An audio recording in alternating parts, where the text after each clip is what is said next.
This is the last one I'm doing, and then I need to hang it up and go to bed, maybe take a nap. I don't know. 3, 2, 1, go. Here we are, chapter 30 of the Speaking Story. Hello, everybody. Welcome back to This Moved Me, a podcast that is showing up to you right now in audiobook form because we have decided to bring the audiobook free to all of you, wherever you're at, whether you're listening to this on your podcast feed or you're listening to this over in YouTube. Hello. I'm so glad that you're here. My name is Sally Z. I am the author of said book, Speaking Story, and the host of this show.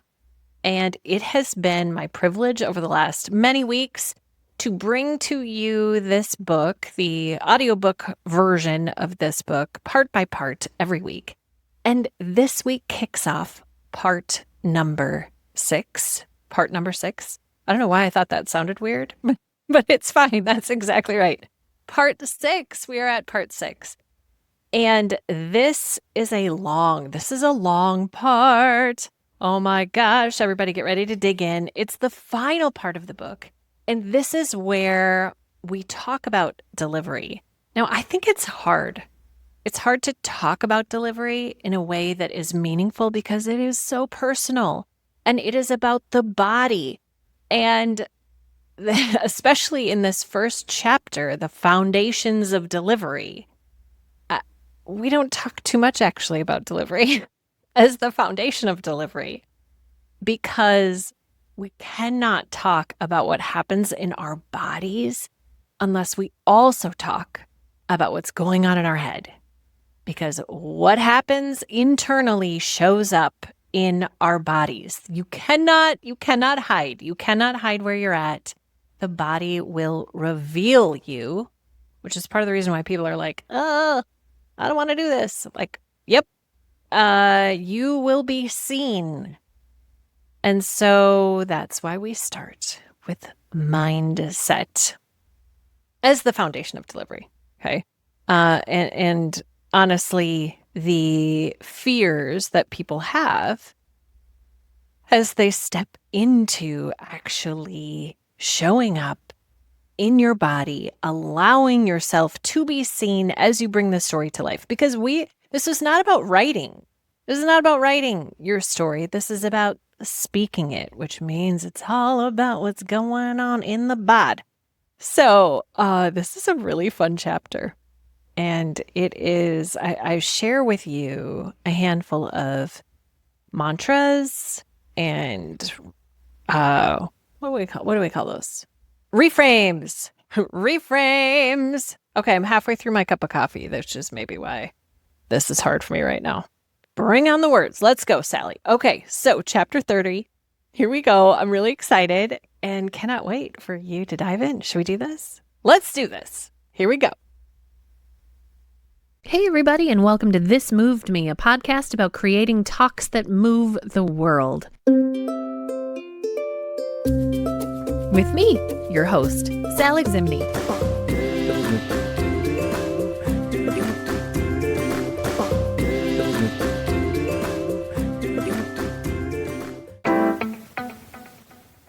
All right, team, quick question before we dive in, and I want you to answer it honestly. Do you have a message that you know is worth sharing, but you're not quite sure what to do with it next? If you said yes, yes, I want you to hear something first. Here's Jen Whitmer. She is a keynote speaker, award-winning author, and someone who is sitting right where you might be right now. I remember my clicker just hovering over the join button about 6 years ago with Sally, and I am forever grateful that I clicked yes. I'm Jen Whitmer, keynote speaker, award-winning author, and all-around joy bringer. And since I tapped that little button, my business has continued to grow and expand and been on stages that I had never even considered dreaming about. And that's all because of the insights that I have gained from being a part of Sally's community, the skills, the cheerleaders, the referrals. If you are scared and you are hovering over that button, I'm telling you, now is the time. now is the time. That's what's on the other side of your yes. And the first step isn't a big commitment. It's a free one at sally-z.com/path. You can grab 2 free resources: the Movers Roadmap, a short, clarifying exercise that shows you exactly where you are in your speaking business right now, where the real gaps are, and what to actually do next. And I want to make sure you get your hands on our Power Pitching Push. This is a live audio series where I walk you through exactly how to pitch yourself as a speaker. No fluff, real next steps. It really hands you the roadmap to get more gigs. And if you're just like, I'm not sure exactly what to do or what my path is, you can get this all at sally-z.com/path. You can grab the Movers Roadmap there, the Power Pitching Push. You can learn more about the pathway that Jen took to get where she is right now. And when you're ready to go all in, Movers Collective is where we are going to take you from talented to the spotlight. Amazing. All right, now let's get into the chapter. Part 6. How to bring your story to life. Chapter 30. Foundations of Delivery. Good stories surprise us. They make us think and feel. They stick in our minds and help us remember ideas and concepts in a way that a PowerPoint crammed with bar graphics never can. Shane Snow.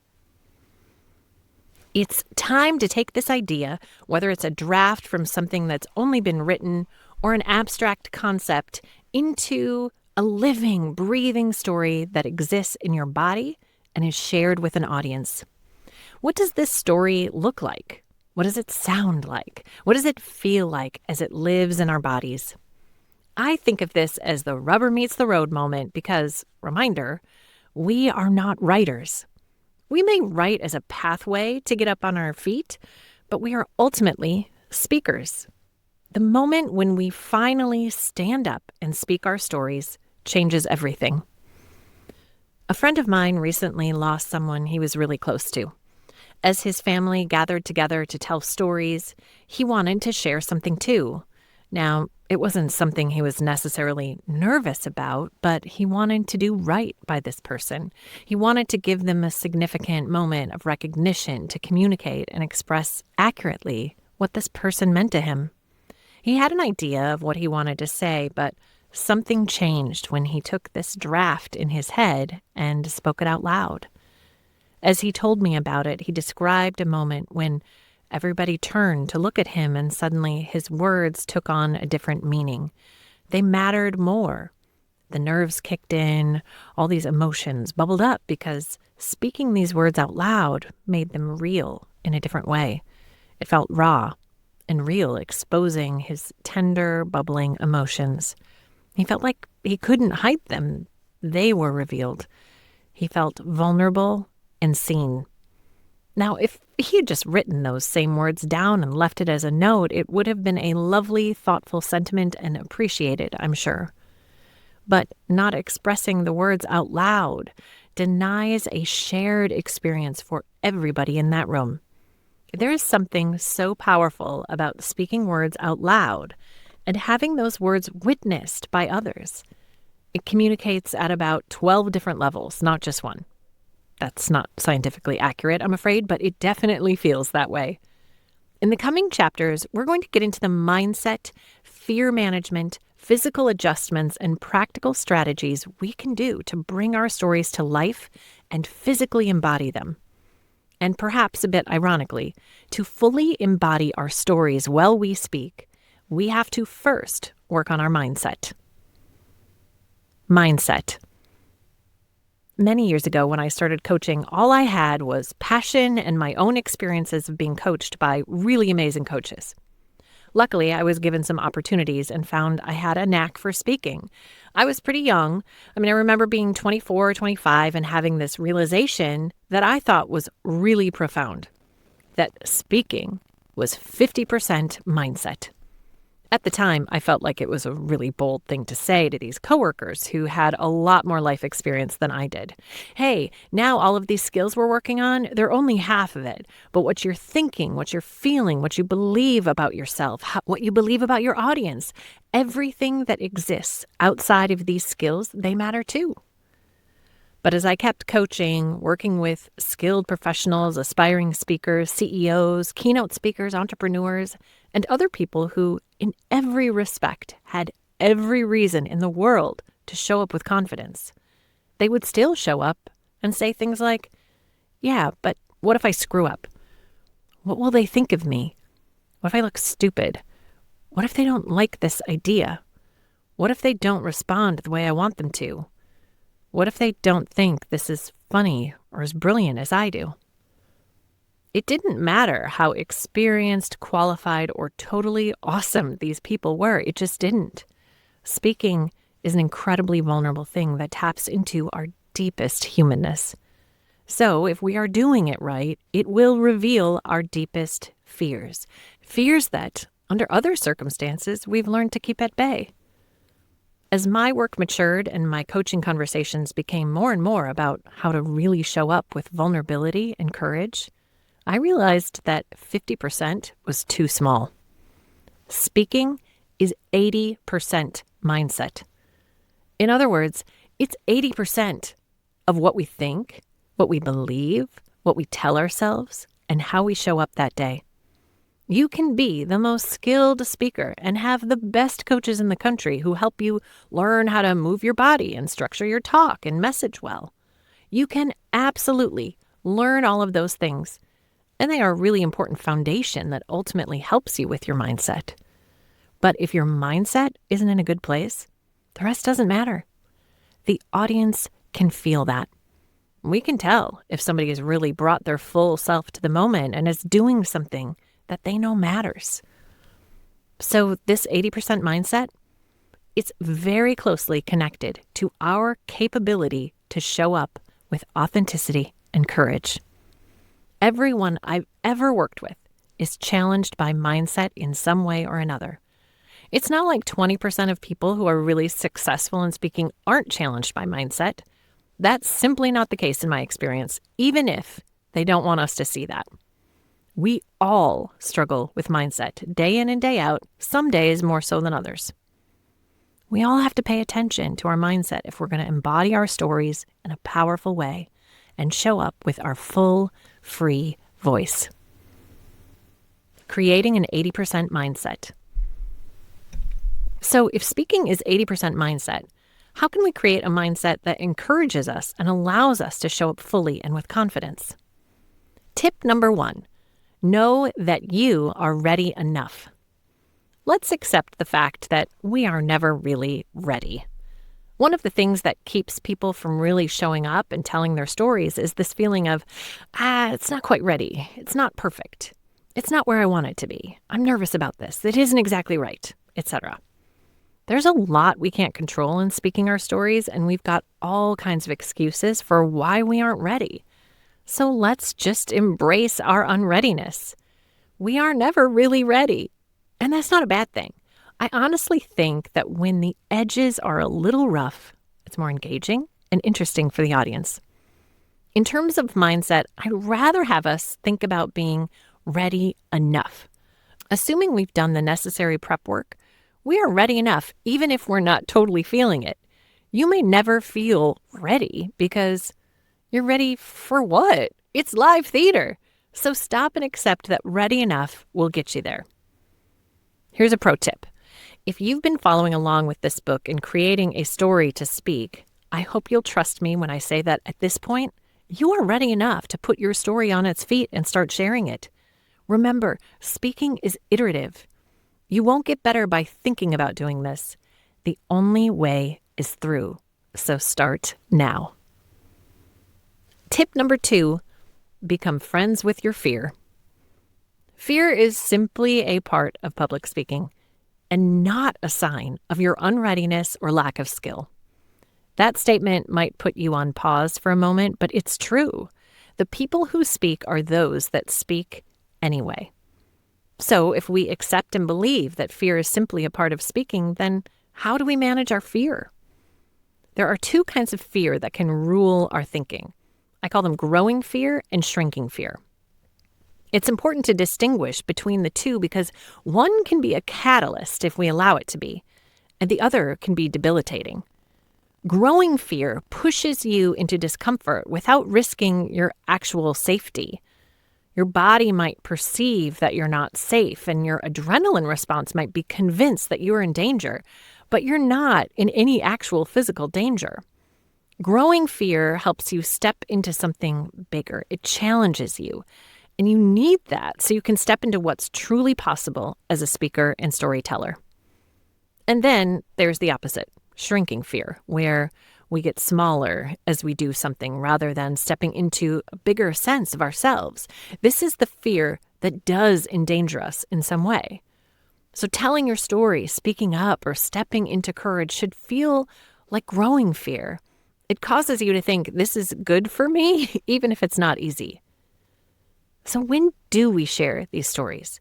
If we're not waiting to be 100% ready, and if we're supposed to feel fear when we speak, at what point do we follow our fear onto the stage? Do we just do it scared, no matter what? Well, no. As the brilliant Brené Brown once said, share your scars, not your scabs. In other words, it takes time to have perspective on our experiences, and it takes even more time to have the kind of perspective we can shape into something meaningful for an audience versus telling it for the catharsis and release of simply sharing it. I remember watching a very famous author take a big stage for the first time. She is an incredible writer and someone I admire greatly for her courage in investigating her life and her willingness to share all the difficult and beautiful parts of her journey in her poetic, sharp writing. But speaking, that was not her thing. She had made clear on social media and even in the first minute of her speech that she was nervous. In many ways, this was a growing fear moment for her. But the story she shared was being shared from her scab, not her scar, and we could feel it. I watched as the author paced back and forth, hardly ever looking at the audience. Her emotions were raw. We were witness to her very first public sharing of this story. She had written it down and shared it, but it's quite different to stand up and speak it with witnesses around you. Am I proud of her for standing up and speaking her story? Absolutely. But was that moment for me or her audience? No, it was an experience for her. And that's okay. Those moments can still be important, powerful, and even needed. But if our goal is to lead through our stories, then we have to not just make friends with our fear. We also have to do some internal work and reflection so we can offer something through our stories in service to our audience, even when we're afraid. It may take a lot of time before you can share from your scars. But when you do, those scars can be a catalyst and help push you out front. You can feel a sense of mission around your scars and your message because you have been there. Tip number 3, know that vulnerability is bravery. Vulnerability is one of those things that we know is a good thing, but it still doesn't mean we're going to be vulnerable. I want to acknowledge this, especially if you aren't someone with systemic power or if you've been systemically marginalized, like many BIPOC. The idea of stepping into vulnerability holds an added level of risk. History has shown us that sometimes a person sharing their vulnerability has been at the very least underappreciated, and at the worst, has been through something life-threatening. The lesson learned was to protect yourself. In other words, don't show any weakness, don't leave yourself open to criticism. This isn't safe, and for good reason. As a white woman, I've been urging people to be vulnerable for decades. However, I can't possibly understand how callous that can sound, since I'm someone whose vulnerability doesn't risk safety for me the way it does for other people. So as I challenge you to be vulnerable, I want to be clear that your safety is more important than your vulnerability. Some people don't get to see your scars and haven't earned the trust of that moment. Some audiences aren't ready for your truth. But this truth remains. Without some level of vulnerability, we cannot truly lead in transformative ways. So for the sake of this book, let's assume you are operating within a growing fear context and are safe to take these risks, even if it's scary. The thing about vulnerability is that we admire it in other people. We appreciate other people's courage when they share something real we haven't seen from them before. We recognize their bravery. And it's powerful, not just because we are held in higher esteem for our courage, but also because of how that courage translates to the audience. One of my speaker's keynotes is about mistakes. Every time she shares about the moment she made this huge, public, embarrassing mistake, I see the audience squirm, and I can imagine that they're thinking, I can't believe she is standing up there sharing this with us. Why would you relive that? Why would you share that with us? And they are in awe of her courage. And then, as they watch her share from this scar that is offered up to them as a gift and an example of how we can recover from those mistakes, I see the audience say to themselves, and in their comments and evaluations of her keynote, "You helped me recognize my own need to embrace my mistakes. Thank you." It's as if they're saying, your courage and vulnerability are showing me that I can do that too. That's the power of a vulnerable story. It helps the audience feel like they can also be brave and do what's needed.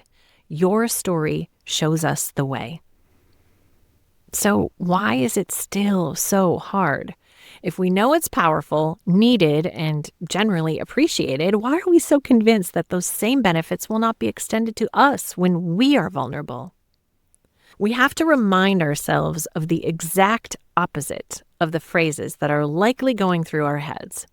Instead of the phrases in the left-hand column in the book, you can replace them with the thoughts in the right-hand column and have those on repeat in your head. So instead of the negative thought, why am I doing this?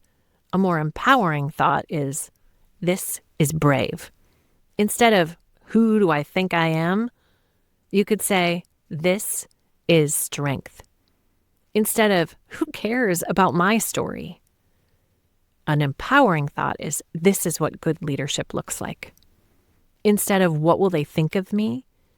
The better thought is, this is how I create change and connect. I realize I'm making it sound fairly peachy keen and easy. As I've observed over the last 20 plus years, as we get more and more successful, it can feel more and more difficult to shed the layer of, I've got it all together, to show up fully and imperfectly, because that's what stories require us to do, and to embrace the idea of risk. But as you become more successful, it becomes more and more important that you do exactly that. We have to fight against the instinct to be the most polished and perfect version that aligns with people's oftentimes overly rosy ideas of who we are. I can't tell you how many times during the hardest moments in my business, people have come up to me and said, Sally, it looks like you're absolutely killing it as a result of my activity on social media and the limited view of my life they get online. But that's not the whole story. It never is. It's kind of like this beautiful quote from one of my favorite writers, Glennon Doyle. She once said, "We can choose to be perfect and admired or real and loved. You must decide. If we choose to be perfect and admired, we must send our representatives out to live our lives. If we choose to be real and loved, we must send out our true, tender selves. That's the only way, because to be loved, we have to be known." Showing up and being our authentic selves in these big moments requires deep courage and conviction, but it doesn't require our comfort. Authenticity doesn't mean comfort. This distinction is important because sometimes people think, well, this doesn't feel right. But authenticity is supposed to feel like vulnerability. It's an unlayering versus a polishing up. It's the edge. It's growing fear. So authenticity is supposed to be scary, and it's supposed to feel vulnerable, and it's supposed to be uncomfortable. You may be sarcastically thinking right now, sounds like fun, Sally. But I promise you that all of this discomfort and fear is worth it. And sometimes we need someone to help us get there. Tip number 4, get yourself pushed off the ledge. We all need somebody who can push us. Sometimes we can't leap on our own, and if you can't, you've got to find somebody who's going to give you that loving shove. And if you need that shove, I can be that person for you. Literally, people call me a professional nudger. Whether we leave the ledge on our own or get shoved, we all take the same path. You jump off the cliff and it could be thrilling or it could be terrifying. It could be the most freeing 7 minutes of your life. Whatever happens, I promise it won't be boring. So let's go for it. Let's take the ride that's been given to you and do our very best to enjoy the leap together. So find a coach or a community, find an accountability partner, find a free group online or a supportive club, find someone at work or a hype squad of other entrepreneurs who know what you're capable of and won't let you get away with playing small. Find your cheerleaders because you'll need them. At some point in the journey, you'll wonder what the heck you're doing and if you can really pull this off. You may feel like you don't belong in this big moment and everyone's about to find out that you're a fraud. You may avoid the hard parts of the process and just cross your fingers that it'll be okay anyway. Maybe you'll even give up sometimes. Hey, we all do. And that's when you need that loving shove. As you are standing on the edge of this cliff, and below you is a void of unknowns filled with opportunity, it's easy to imagine the worst. It's easy to assume that gravity is stronger than your ambition and to believe that you'll fall instead of fly. I can't tell you how many speakers come to me in the metaphorical wings of the stage of their lives while the spotlight is right in front of them, awaiting action. They are on the edge of the cliff. We don't know what exactly will happen. We don't know how the audience and world will respond. We don't know if we have what it takes. And I remind them of this, just like I'm going to remind you of it now. You have everything you need. Your story matters. And whatever happens, you are brave. And you never know. You just might enjoy it. So go love them up. Now. How we share. With the exception of the structural craft of putting together your story, part 4, we've spent the majority of this book talking about the internal stuff, the emotions, the beliefs, the mindsets, and the creative attitudes required to do this brave work. But when it comes down to actually doing the thing, why does all of that matter? Isn't it simply about the skill with which we do it? Nope. The body, aka the skill, and the mind, aka the thinking and emotions, are inextricably connected together, and they impact each other in profound ways. What we are thinking in the mind impacts what happens in the body. It informs how we show up on stage, how we use our body, what happens with our voice, and how the content comes alive or doesn't in the moment. We cannot separate the body and the mind in speaking. They work together in a powerful, kind of weird way. I admit that when I first started coaching, I was kind of like, oh dear, maybe I need a psychology degree to do this. I was having deep conversations with my speakers about what was going on inside them, way more than I was about their skill and approach. This led to big-time feelings of imposter syndrome. Who am I to be doing this? What if people figure out that I'm not as good as they think? What if? When we master the mindset and combine it with intentional skill building, that is how we build confidence. Speaking is way more about what's going on up in our heads than it is about anything else. And it's too important for us not to wrestle with it. And it's an essential foundation as we talk about actually getting on our feet and sharing our stories. This is also where we'll get a bit more tangible. We're going to talk about how to deal with your body, hello nerves, how to use your body in space while you speak, and how to prepare for your speaking moments so that you can show up fully with an open mind, body, and spirit.